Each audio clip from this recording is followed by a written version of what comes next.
Nah, apa sih tujuan dari pengujian produk? Maaf sebelumnya di sini hujan, jadi mungkin ada suara-suara air yang agak mengganggu, mohon dimaklumi. Tujuan pengujian produk yang pertama untuk menguji produk pada situasi yang sebenarnya. Kemudian mengetahui kesesuaian antara fungsi produk dengan manfaat yang didapat. Dan yang ketiga, mengetahui tingkat permintaan konsumen terhadap produk. Yang pertama nih, menguji produk pada situasi yang sebenarnya. Kadang kita sebagai produsen itu ngeklaim produk kita ini bagus, sesuai dengan kebutuhan masyarakat. Padahal ketika nanti produk tersebut diterjunkan kepada masyarakat, produk kita ini nggak seperti yang kita kira. Masyarakat ternyata nggak suka, nggak butuh, dan lain sebagainya. Jadi itu pentingnya pengujian produk. Kemudian mengetahui kesesuaian antara fungsi produk dengan manfaat yang didapat. Jadi sesuai enggak fungsi produk kita dengan manfaat yang dibutuhkan masyarakat. Kemudian mengetahui tingkat permintaan konsumen terhadap produk. Jadi kita tahu nih sebenarnya masyarakat ini butuh banget atau butuh aja atau nggak butuh-butuh banget. Jadi kita bisa memperkirakan seberapa perlu produk tersebut. Nah, manfaatnya bagi kita sebagai produsen dengan adanya pengujian produk itu yang pertama, dapat membuat peramalan atau estimasi penjualan di masa yang akan datang dengan lebih akurat. Karena kan kita tahu nih, sebenarnya masyarakatnya butuh aja, butuh banget, atau nggak butuh-butuh banget. Tuh. Jadi selanjutnya sebagai pengujian awal terhadap berbagai alternatif rencana pemasaran. Jadi dengan adanya pengujian ini kita jadi tahu nih, oh ternyata masyarakat nggak bisa nih kalau dipasarkan di radio, kita harus pasarkannya di Facebook, harus dipasarkan di baliho-baliho, dan lain sebagainya. Nah itu, jadi kita tahu nih alternatif rencana pemasaran. Kemudian perusahaan dapat melihat sumber kegagalan yang tidak terlihat selama pembuatan produk. Jadi selama pembuatan itu kan kita merasa, oh ini namanya manusia ya, kadang merasa kita tuh sudah sempurna, kali kita merasa sudah cukup, padahal setelah dilakukan pengujian produknya ini masih banyak kurangannya, masyarakat masih butuh ini nggak sesuai dengan ekspektasi, jadi dapat diperbaiki sebelum produksi besar-besaran.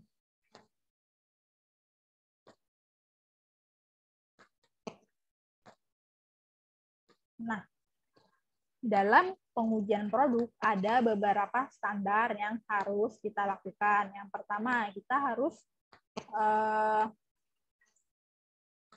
menjelaskan nih kepada konsumen, atau cukup ditampilkan, atau setidaknya konsumen tahulah berapa sih harga yang ditawarkan dari produk kita, sesuai enggak, harganya efisien enggak, mahal enggak gitu.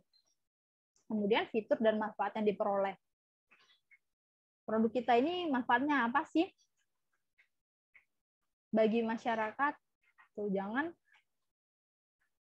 nggak ada manfaatnya sama sekali. Tuh, sesuai nggak dengan kebutuhannya mereka. Kemudian hemat dan praktis dalam penggunaannya, jangan yang susah-susah dibikin. Kalau hemat dan praktis kan lebih mudah dimengerti oleh konsumen. Kemudian bersifat mobile atau fleksibel, jadi mudah dibawa kemana aja. Misalnya kita jual produk kita dalam bentuk makanan ya, keripik gitu. Jangan ini yang besar banget, yang dalam bentuk bal-balan gitu, yang 10 kilo gitu. Kan itu susah ya kalau buat dicemil. Misalnya sasarannya adalah pelajar, gitu, anak kecil. Kemudian mutu dan kualitas bahan yang didapat. Jangan dengan harganya yang segini ternyata mutu dan kualitas bahannya jelek gitu, kan pasti masyarakat nggak akan suka. Selanjutnya kepuasan saat menggunakan produk tersebut, oh ternyata produk kita itu enak, ternyata produk kita itu mudah digunakan, so, pasti kan jadi poin plus. Kemudian cara mendapatkan dan pemeliharaannya, misalnya elektronik, semuanya nih harganya murah, manfaatnya bagus, fiturnya bagus, bisa ini, bisa itu, dan lain sebagainya. Kemudian ringkas, bersifat mobile, terus mutu dan kualitas bahannya bagus gitu. Kita puas nih Pak saat pakai. Tapi susah nyarinya. Harus PO dulu berbulan-bulan, itu kan jadi pertimbangan ya. Jadi sebisa mungkin cara mendapatkannya mudah. Kemudian pemeliharaannya juga mudah. Jangan sudahnya PO-nya lama, sekalinya rusak nanti harus dikirim ke Jakarta, itu kan ribet, pasti akan jadi bahan pertimbangan. Nah, saat pengujian produk atau konsep, kita harus mencantumkan pertanyaan-pertanyaan berikut di kepala kita. Apakah konsep dan produk kita itu sudah sesuai dan jelas serta mudah dimengerti oleh masyarakat? Kemudian yang kedua, apakah manfaat tersebut bagi konsumen bermanfaat atau enggak? Gitu. Kemudian apakah konsumen bisa melihat manfaat khas yang tidak terdapat pada produk lain dari pesaing? Misalnya nih, kita jual keripik, sama-sama nih produk dari pabrik sebelah itu sama-sama keripik singkong. Mereka bikin yang balado, kita juga. Nah, kalau sama kan, ya apa yang membuat masyarakat tertarik? Kalau entah harganya lebih murah kah, atau apa. Kalau harga ya bisa aja mereka juga menurunkan harga. Tapi kalau khas itu nggak bisa dikalin. Karena itu kita harus cari yang khas dari produk kita. Misalnya keripik singkong kita itu rendah kalori, jadi bisa dikonsumsi oleh masyarakat yang mau diet gitu, mau nyemil banyak tapi nggak gendut gitu. Jadi kita punya khas. Jadi kan banyak orang ke kita, ke produk kita. Kemudian yang keempat, apakah konsumen menyukai produk ini dibandingkan dengan produk lain yang sejenis? Kemudian apakah konsumen bersedia membeli produk? Jangan sudah kita kasih pengujiannya, sudah testernya, ternyata mereka nggak bersedia karena pertimbangan tadi. Kemudian apakah produk ini memenuhi keinginan atau kebutuhan konsumen? Jangan dibuat cuma karena kita pengen buat aja. Ternyata pas sudah diuji di lapangan, masyarakat nggak mau, nggak butuh. Ya kan buat apa? Kemudian yang ketujuh, menurut konsumen perbaikan apa yang dilakukan? Jadi kita setelah kita lakukan pengujian, setelah dinilai oleh masyarakat, oleh konsumen, kita kan jadi tahu, oh ternyata kemasannya tidak menarik, gampang kadaluarsa, karena nggak ada tanggal expirednya, jadi masyarakat nggak tahu nih. Jadi kita perbaiki, kemasannya dibikin lebih menarik, bergambar-gambar atau berwarna, dan lain sebagainya. Kemudian dikasih tanggal expired dan lain sebagainya. Nah, selanjutnya kita perlu menetapkan prosedur pengujian. Perusahaan harus bisa menetapkan prosedur atau tahapan dalam pengujian suatu produk. Prosedur tersebut akan digunakan dalam tahapan pengujian produk. Nah, jadi ada beberapa hal nih yang harus diujikan. Yang pertama, tes daya tahan produk. Berapa lama sih produk tersebut bertahan? Jadi kalau misalnya kita bikin keripik singkong, berapa lama nih produknya bisa bertahan di pasar? Jangan cuma 1 minggu aja sudah kadaluarsa. Kemudian perubahan yang terjadi. Kalau misalnya dalam waktu seminggu, kira-kira cepat membusuk kah, atau cepat melempem kah, atau gimana? Atau bagus aja keripiknya sampai 3 bulan. Tuh. Kemudian pemeliharaan produknya. Selanjutnya ada tes kualitas bahannya. Jenis bahannya yang dipakai apa? Singkong apa? Singkong gajah kah? Atau singkong karet kah? Atau singkong mentega kah? Tuh. Kemudian pandangan konsumen. Misalnya nih kalau di Bali, nggak boleh makan daging. Nah, kita jualnya daging sapi di sana, nggak boleh makan daging. Sedangkan mereka kan nggak boleh makan daging ya, karena mayoritas agamanya Hindu.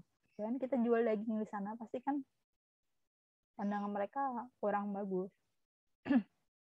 Seperti kita di daerah yang mayoritas Muslim, kita menggunakan bahan daging babi, ya nggak bisa.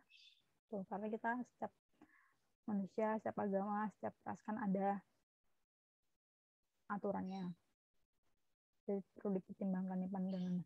Kemudian tingkat kualitasnya, kemudian cara memperoleh bahannya, bagaimana, mudah didapat atau enggak, atau perlu ekspor nih, kayak gitu. Kalau perlu ekspor kan itu bisa jadi pertimbangan masyarakat. Oh ini ternyata susah nih bahannya nyarinya. Nanti kalau aku beli ini lama lagi ada, kan itu jadi bahan pertimbangan.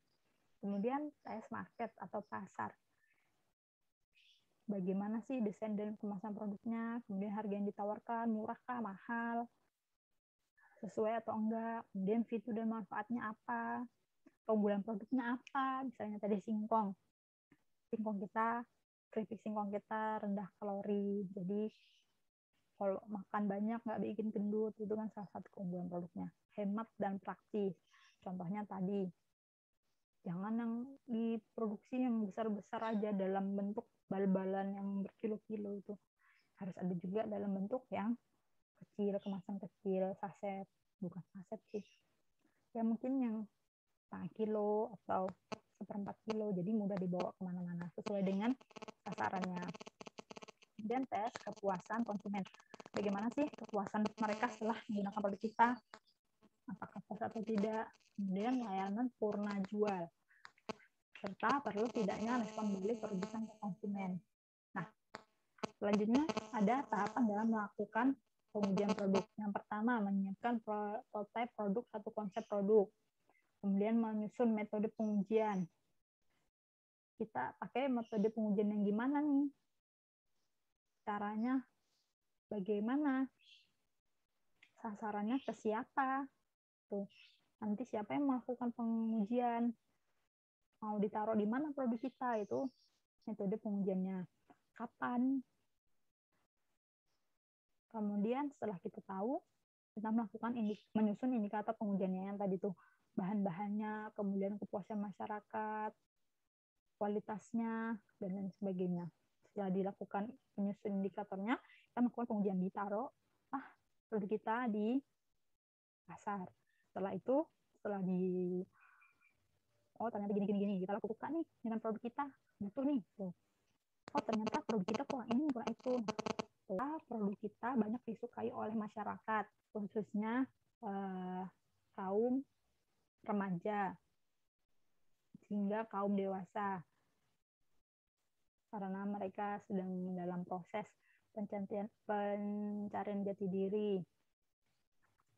Jadi masih menjaga body, pengen yang makanan yang nggak bikin gendut, misalnya kayak gitu.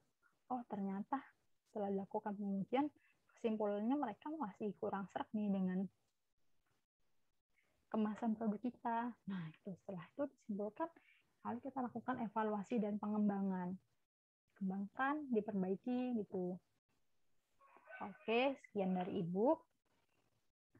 Tadi penjelasannya semoga mudah dimengerti ya. Silahkan ditonton lagi jika masih kurang paham. Kemudian jika setelah ditonton masih bingung juga, silahkan ditanyakan langsung ke Ibu. Ya, kalau gitu sekian dari Ibu. Semoga sehat selalu ya. Wassalamualaikum warahmatullahi wabarakatuh.